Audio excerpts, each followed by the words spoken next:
Welcome to this session on the Coding Bootcamp on NexusDB. It's a database engine that was written in Delphi for Delphi programmers and also C++ programmer builders.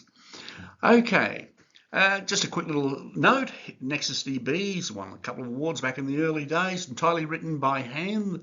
We didn't use any bots or anything for it. It's 100% native Pascal. There's been a bit of tweaking done, a bit of assembler down to lower levels on some of it to get it nice and fast. However, essentially it's a 100% native Pascal script.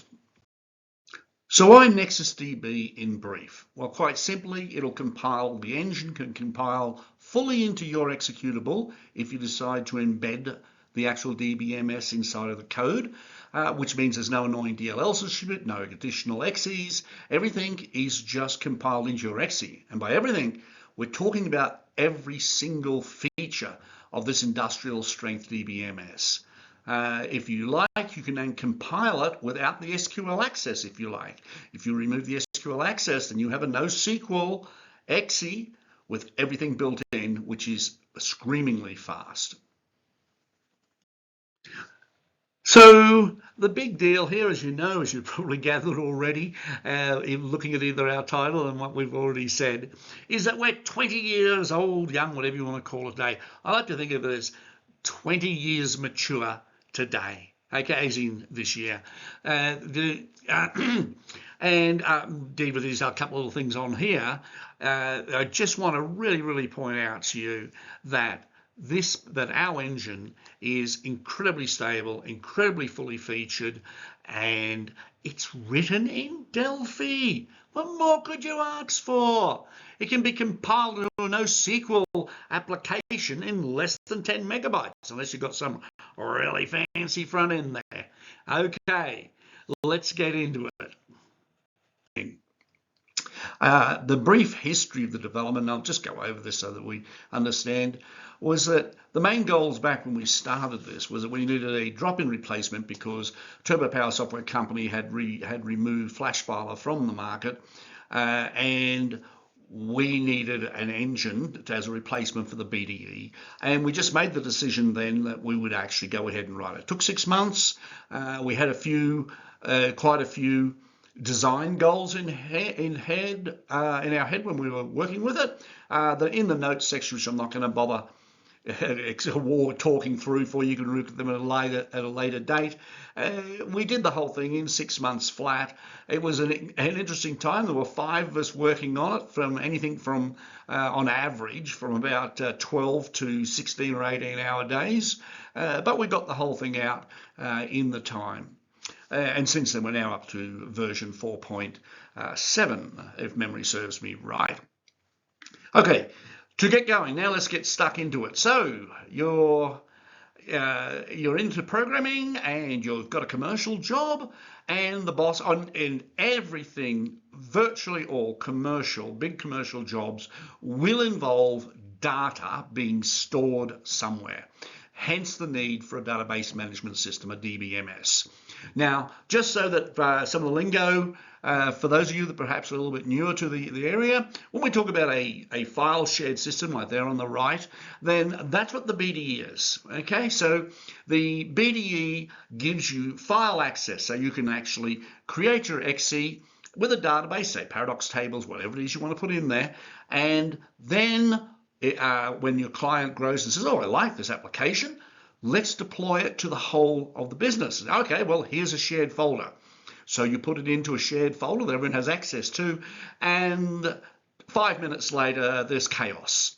And that's because of, down there on the bottom of the right-hand side there, no control over access.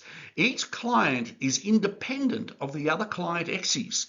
So although the data is there and they can all access it, it's pretty much, if they're doing read-only access, well, even that has some issues in terms of an upper ceiling and when there's no control, because each one creates buffers on the server, buffers fill, they get trashed, and all of a sudden they get called again. So there's a lot of thrashing, etc. And over the decades, the the computing industry, if you like, has pretty much moved to, in terms of a realistic industrial model, what's called the client-server database management system. And what this does is this splits up all database applications into a set of clients, and think of the clients as the end users, if you like, the people that are going to make use of your exe, use your GUI, record data, store it, edit it, delete it, whatever, draw reports, etc.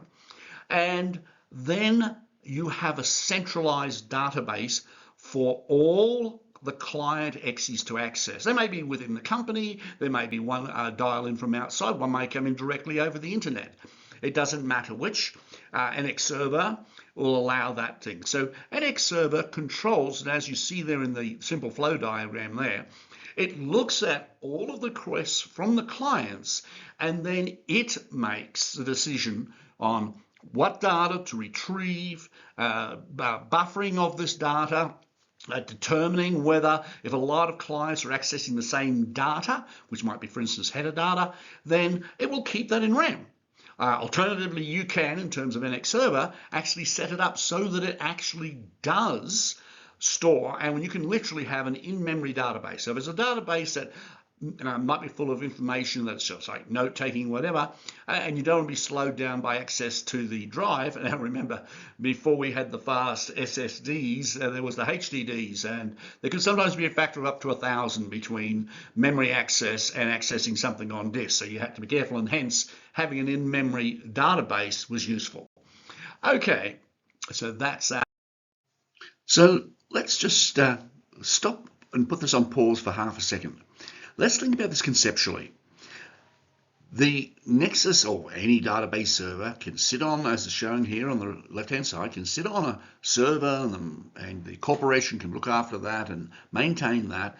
Client applications can send data to the server. The server feeds this data presumably to a database. But the code is agnostic to the style of the data. It can be anything.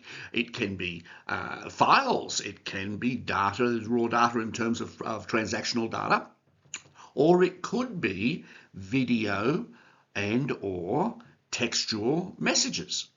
So just as a little aside here, we can make use of the modular approach to Nexus to actually build ourselves a Telegram, Teams, Skype-like application ourselves. And in fact, it actually happens to be one of our examples. We lay down, if you like, the underlying structure that's needed should you want to actually build your own internal. And there are many reasons for it. For instance, each one of the arrows in both sides of the diagram here represents a flow of data. It doesn't have to just be one way. It's not just one way.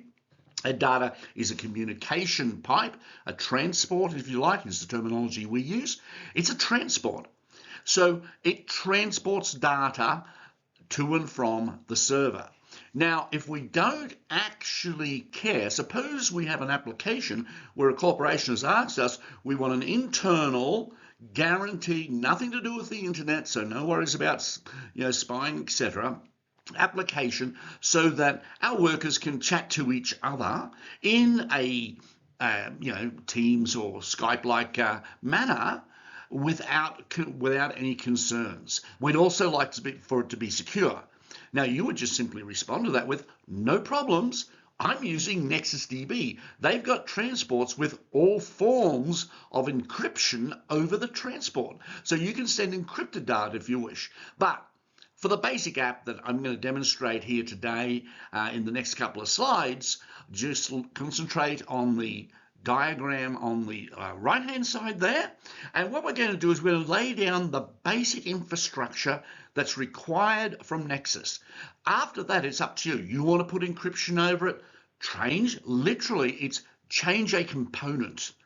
Literally. Actually, it can be as simple as changing the property of a component. But anyway, and I'm going to make the simple assumption here that you're not actually storing the messages. All this is meant to be is a little chat bot which sits up in somebody's corner, and somebody else might contact you and say, hey, Fred, Bill, Jane, whomever, tea in 5 minutes, whatever, and you can respond to them as in one-to-one, or you might like to broadcast. Hey folks, don't forget, we're having an early lunchtime seminar today. Get your asses down to the conference room. Starts in 15 minutes. So, as you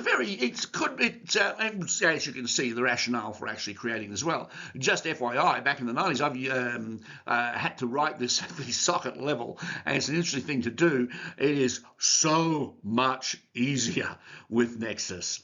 Okay, let's move, and as I said, I'll just first introduce in the next slide the actual the demo where you'll find it in our demo apps.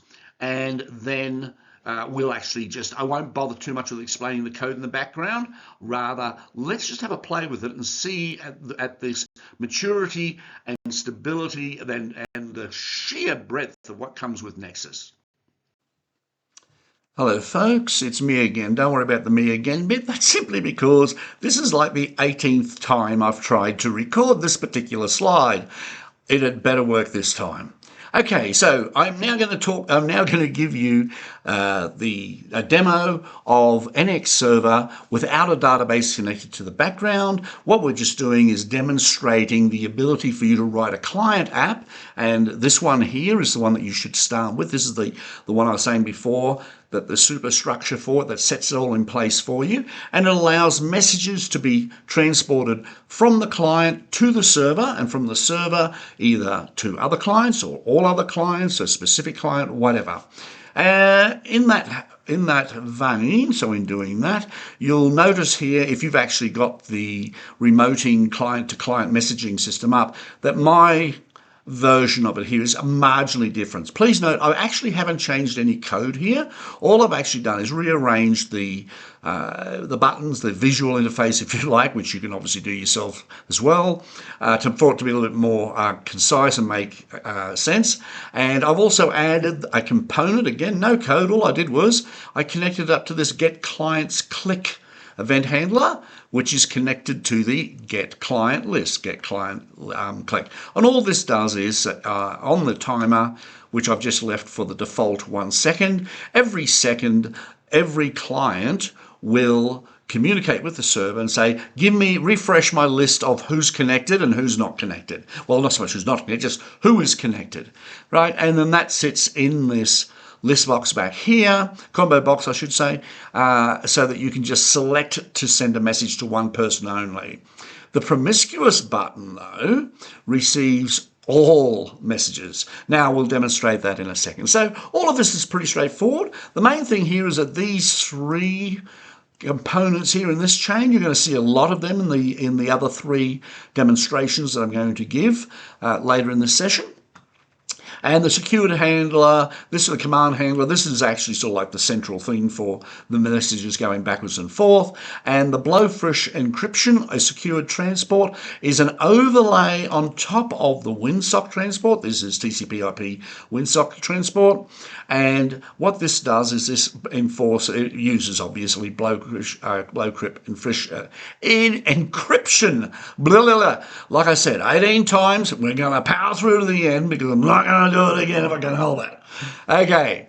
And when we connect, one of the beauties that we're going to show here is that if you connect via this button, then WinSock transport is set to port 16,000, whereas if we connect via the connect secure button, we actually use a different transport, and we set the transport to the blowfish secured transport. Okay, so that's the difference between these two things here. Okay.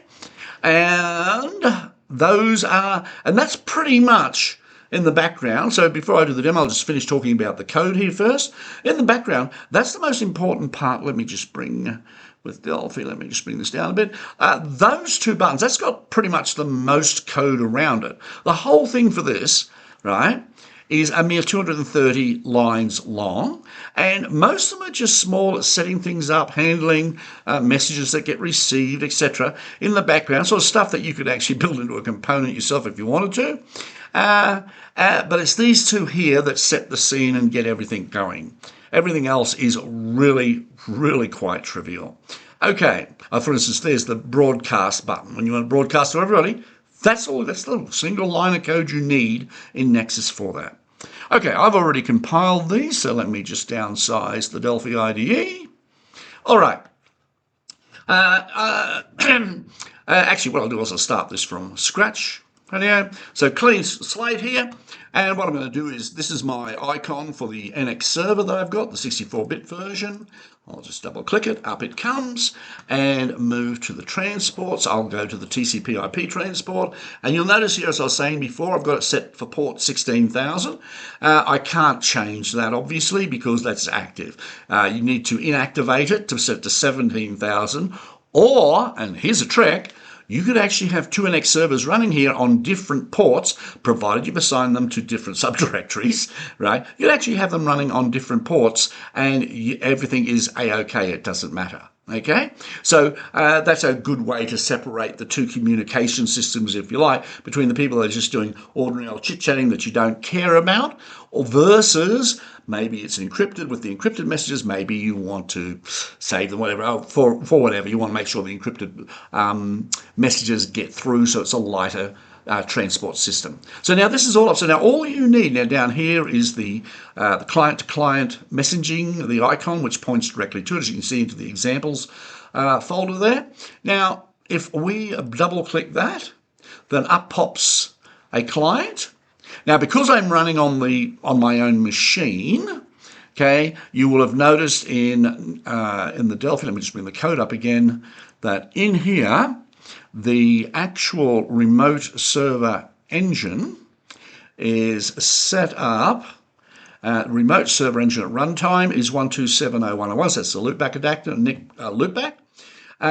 Notice that we allow you to actually use a design time, a different design time from runtime, which is really good. It means that you can configure it for your remote site, for your client site, but when you're testing it at home on your system, you might have a different server, which is what you put in your design time. But this is just going to run on the same machine, so I just put it into the server name runtime. Okay, so getting back to this particular example. So we've just booted up, and so this is going to be person one. Let's make them a promiscuous client for the moment, and let's connect. And when we do that, if we look in the list, there's nobody in there. We can push this ourselves manually if we want to, but it's on that timer for one. Oh, I hope I set the timer to go. Maybe I didn't, in which case we can easily just redo that. So come back in. Let's now put a few more clients around. Now remember, this is just the one exe, the client exe. This is your exe. So this is what you use. This here, the NX server, is what it's like the supervisor. It's the server. It's the server in the client server communication system. And these are the clients. And this is I don't know. This is Jill. She's not promiscuous. She connects. And another client. Let's put another person in. Let's make it Fred. He is promiscuous. Let's make him connect too. So now, when we look down, indeed the timer is indeed working. I didn't even check to see that. And so, as soon as Fred connects, he sees that person one and Jill are available. And ditto, without having to refresh the client list, person one can see Jill and Fred, and Jill can see person one and Fred. Okay, so let's send a message from person one to, let's broadcast to all first, right? So we'll just go, hi everyone, lunchtime seminar starts soon. Broadcast to all. And as you saw, it comes down here to this person, comes down here to this person here. Okay, let's suppose instead that client one wants to talk to Jill, but not Fred. So what they puts in here is, hey Jill, Fred won't be around much. And then we select Jill from here. Oops, because of my silly timer. Oh, that's a silly thing. Send to this person only. And notice here this, hey, Fred won't be around much. Hey, Jill, Fred won't be around much because Fred is promiscuous. So a promiscuous client receives all messages. Okay, so that's that. Whereas he could have gone, hey, Fred, that's just for the heck of it, right? And let's choose Fred, send to this person only. Dearie me, that's because it was, it cleared it with the, so if I just go Fred, send, I can't get the timing right, folks. It's only got 1 second of opportunity there, and then I'm lost. Well, that's my fault for mucking around at the last minute with code that works. I mean, it's the old saying, if it works, don't fix it. If it ain't broke, don't fix it, I should say.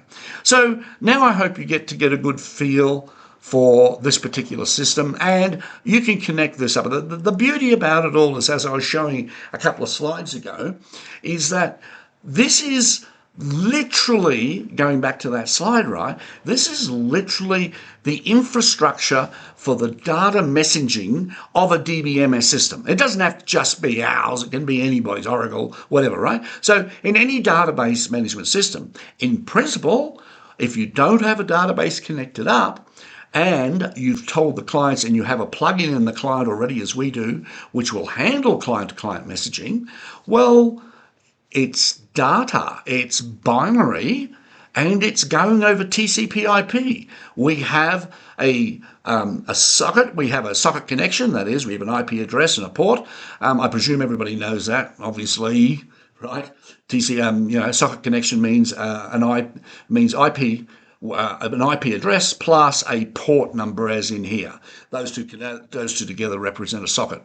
So, so by connecting to here, and the beauty, as I was saying here, is this is a good subsystem to use because we've actually just absolutely screwed down and made Nexus so efficient in the messaging and the transport.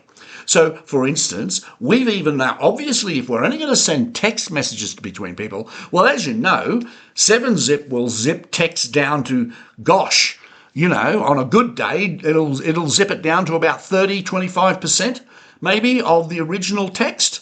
Sometimes even quite lower, depending on what text is being sent. So on our transport, we've got the ability for you to add encryption.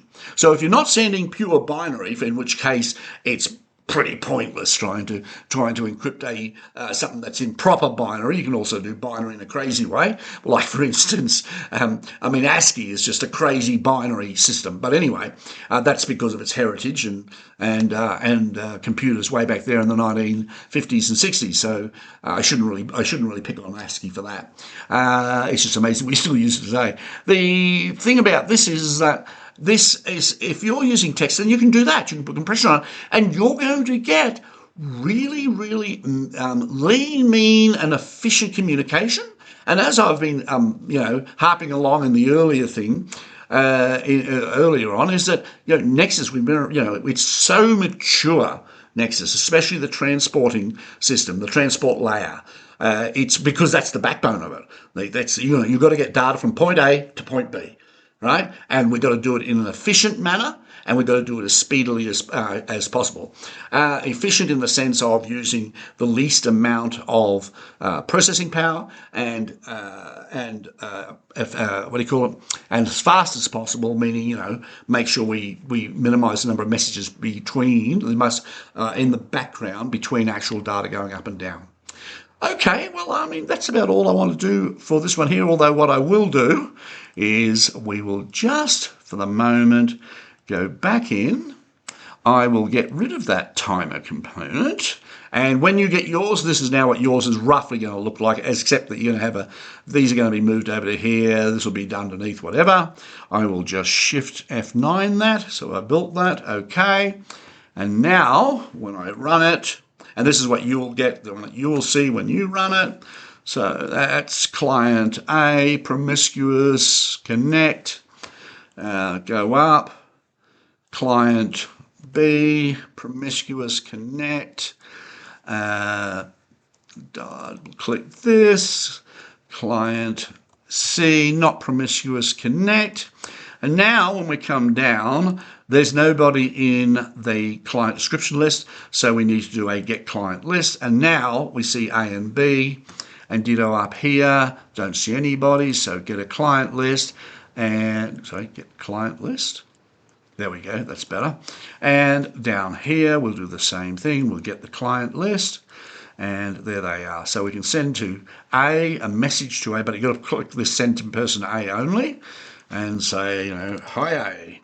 So if you go send to this person only, and it appears up here and not in this person, purely because they're not promiscuous. If they've been promiscuous, then it would have got to them as well. Now, you can change that in the background yourself as well, obviously, if you want to.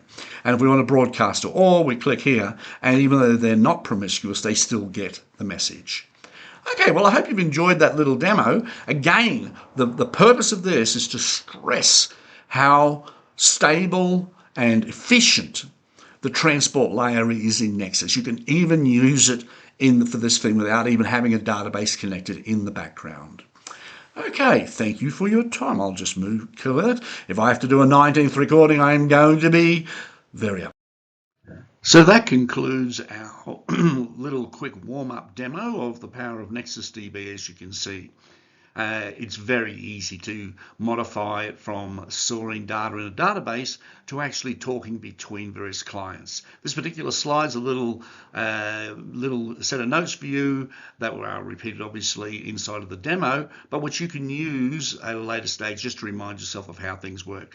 Remember, in the background, this can do a lot more than what we just did in that demo, especially the RPC interfaces, the remote procedure call interfaces, which allow you to send and receive results from methods that are actually executing on other clients. So it makes it a very, very powerful thing. We built the thing specifically for notifications when somebody does something and you need to make a notification to appear somewhere else, e.g. you're making a specific call, as I mentioned ages ago when it was the beginning of the talk.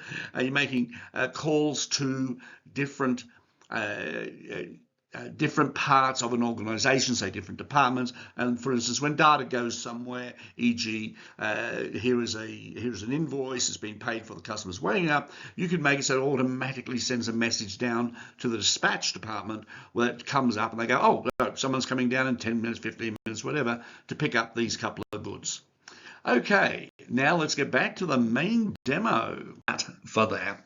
Now, I'll leave this for you to study at a later date, but the most important thing to notice here is that this is, in terms of theory, this is pretty much how things go when you are when you're designing a DBMS. Now, you might say, well, I'm only going to use it, I'm not going to design it. Yes, but you only use your car, it's still useful to know that it's got an internal combustion engine underneath the bonnet. It's useful to know when things are going right, if they're designed right, etc. and noise. And ditto with this. If you understand what's happening in the background, then as you mature and become a more experienced database programmer, you'll actually say, oh, well, hold on, I know that in my database engine, and this is, as I said, it's pretty much vendor agnostic, these diagrams here. This is pretty much like a high-level view of what you would have, and you can actually make use of the components in the design of your programs and your data itself. It's very useful to know what's happening. So I'll leave that for you to look at at your own stage, because we want to get into the interesting stuff, the coding. Okay, again, just a quick slide for the rationale for why you should, why you can trust that.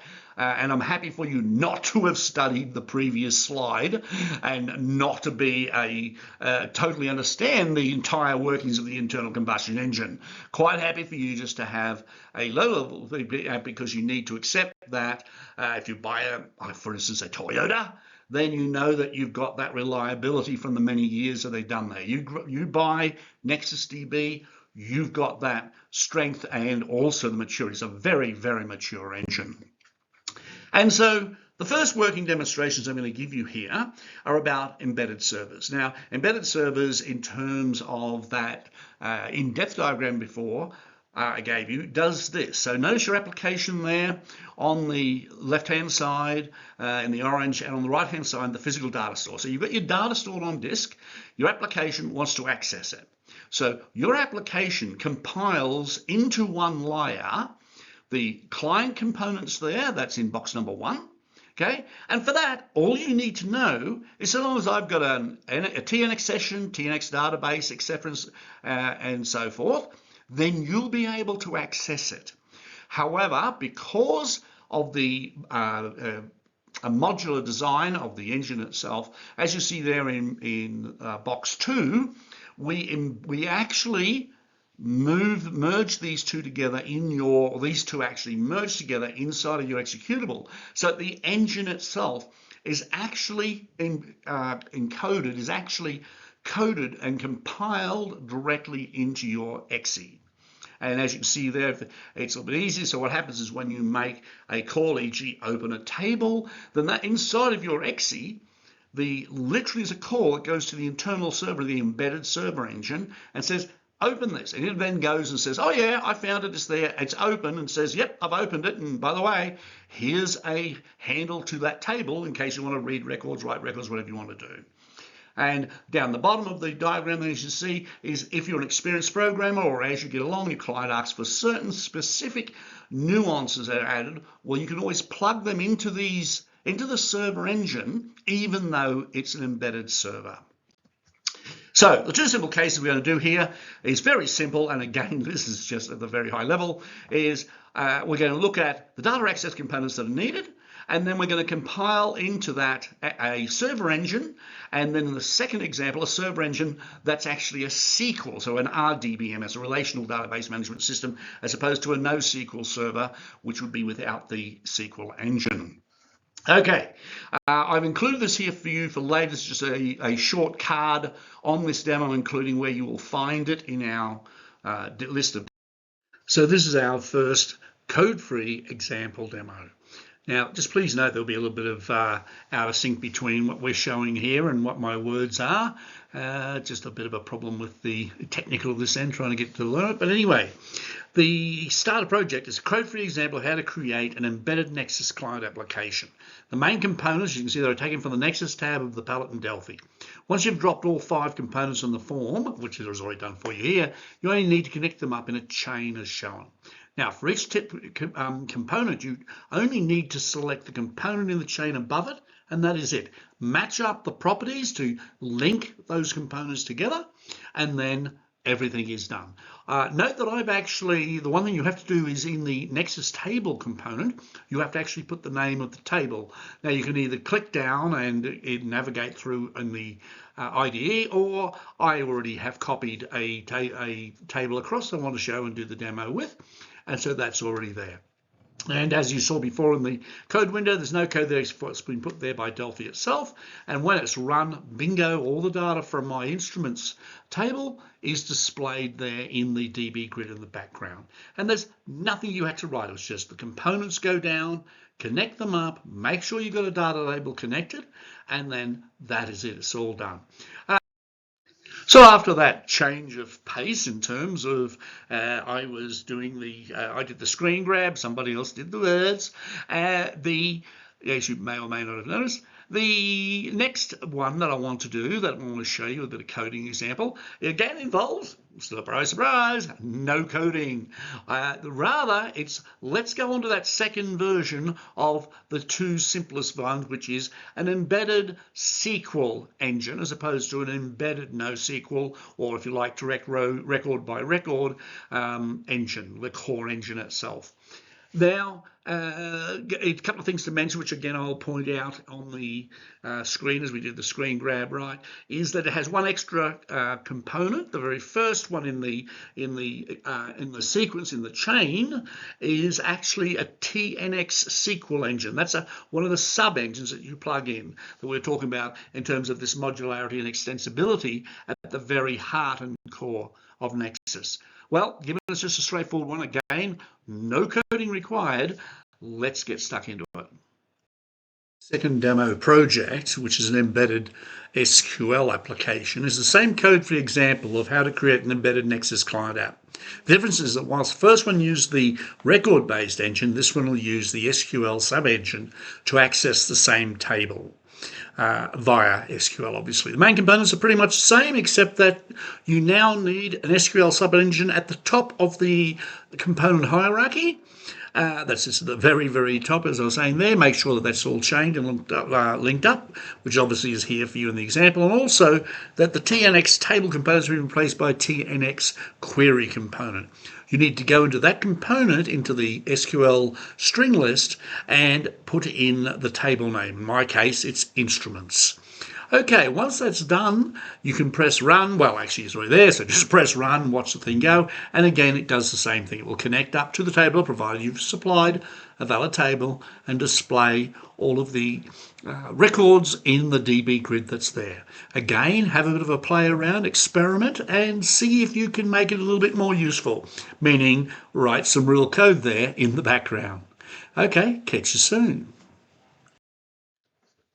So the final demo in this demo project in this session that I'm going to take you through now involves a bit of coding. So there's a bit of coding involved, as I'll stress when we come to the actual example itself. However, the purpose of it is that it's to demonstrate some of that, everything that we can do manually can also be done in code. First, I recommend that you just simply compile the code and then execute it. And this is how it works when it's run. Just click, as per the instructions on the front screen, click the Create Buttons table to create the table with the full text index. Once that's done, and then in the background, the demo will actually load the passable unit into the table, one line per record, okay? Then enter a word to look up in the input field in the middle of the screen there and click the Set Range button. The upper grid will display the whole table and the lower grid displays the filtered result after applying the range. Notice this is a range, not strictly a filter. And then try entering something like begin or end or Dursley or whatever in the input field. And only those rows that contain those words will be displayed. And this perhaps will help you to come to grips with full text indexing if you're not already familiar with the concept itself. The text field and the grids can be edited to test finding records with words entered. The full text indexes load both text and MIMO fields. If it's actually a MIMO field though, and you're doing manually, then click the Load MIMO button to load a much larger text file into the MIMO to just see how fast and effective our full text engine is. Okay, let's get started on the example. It's a bit of a hairy one. Third demo project, the full text indexing example, actually does require you to do some coding, and hence the introduction. There are other examples involving just the enterprise tool manager, blah, blah, blah, blah, blah, etc. But for the moment, this particular one which we are focusing on is interesting. I suggest that you simply run it first, as it will, and then go through the introduction I gave in the previous slide into just experimenting with it, playing it, get a decent feel for it. Let's have a look at as we look at some of the more interesting aspects of it.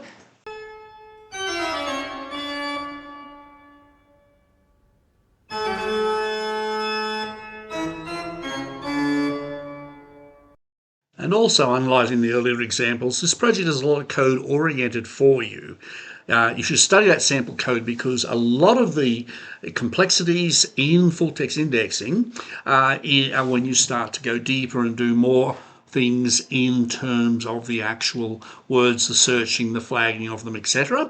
And the code there that you see commented out in the background is actually an example if you want to make use of these extra features, of the deeper features. Once you get a hang of the first word, full text indexing, then that will allow you to do that. For instance, putting in a form of soundex, for instance, you can do this and add that as well. But anyway, so the code is all there, including stuff there. So stuff commented out is not bad. It's just that stuff that leave for a rainy day when you want to learn a bit, or when you want to learn a bit more about it. When you're strange, faces come out of the rain. When you're strange, no one remembers your name. When you're strange, when you're strange, when you're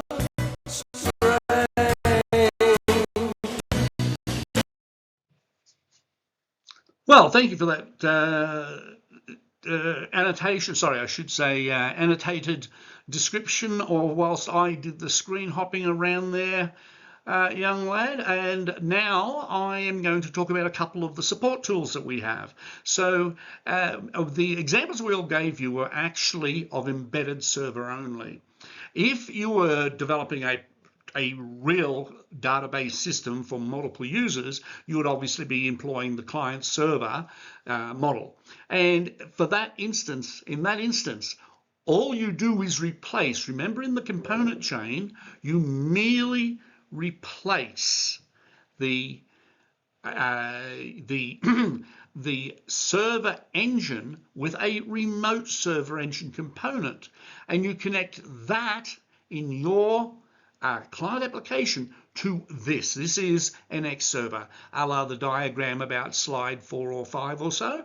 This is the one that you deploy to their database server. You make sure that all the tables are on there, and then you turn it on. As you can see there at the top, the transports, you can use TCP/IP, name piped if it's a Windows network. HTTP transports are supported as well, so you can come in directly. This is all built into this, and if you have a subscription to Nexus, well, then we allow you to distribute this royalty free at this point in time.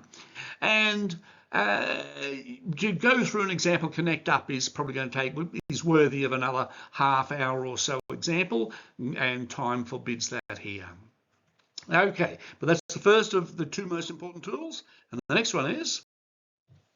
And our final support tool that I need to bring to your attention, it's not just NX Server and NX Enterprise Manager. We've got a few others. We've got data pumps, etc. There's obviously ODBC drivers, PHP drivers, etc. You can go to our website if you want to see the full list of them. But of course, one of the things most people are going to be interested in is an Enterprise Manager. So this is, we call it just NX, obviously, NX Enterprise Manager, to convey that it does. It's your DBA tool. This is what you would distribute. You don't have to code this up. This comes with your subscription for Nexus, and if you've got a subscription, then you have a license to distribute this as you see fit.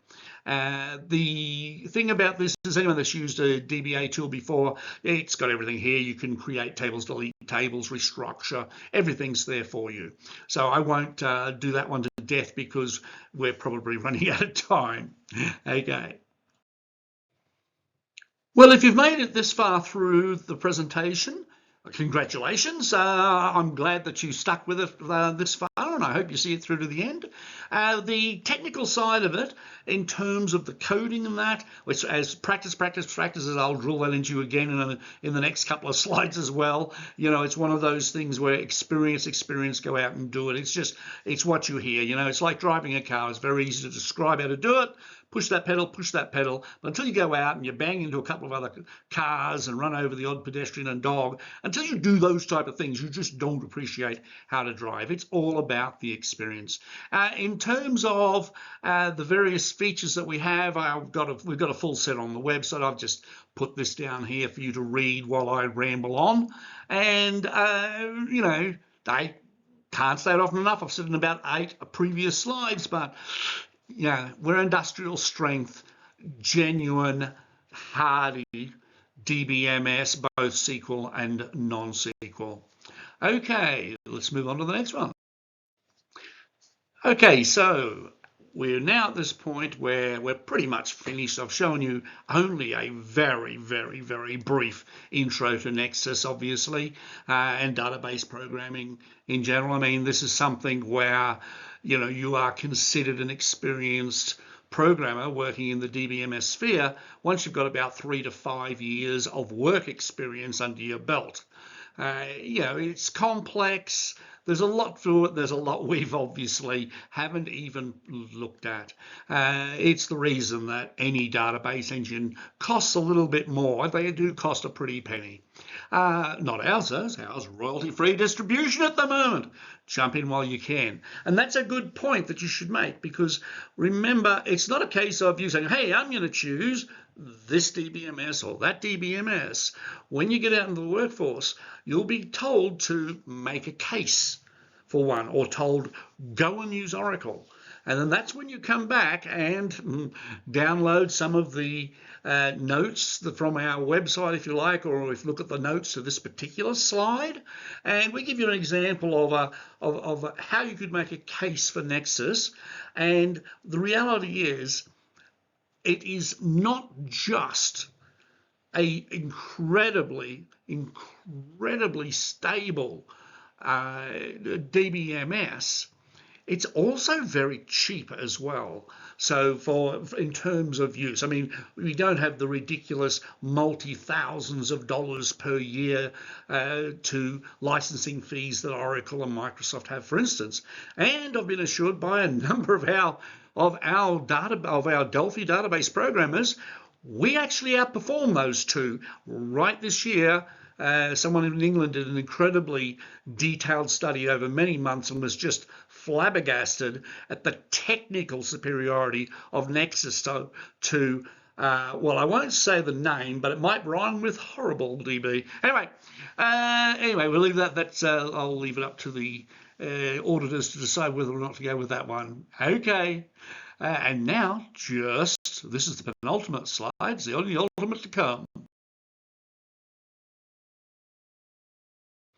So thank you for staying with us to the end of this little session.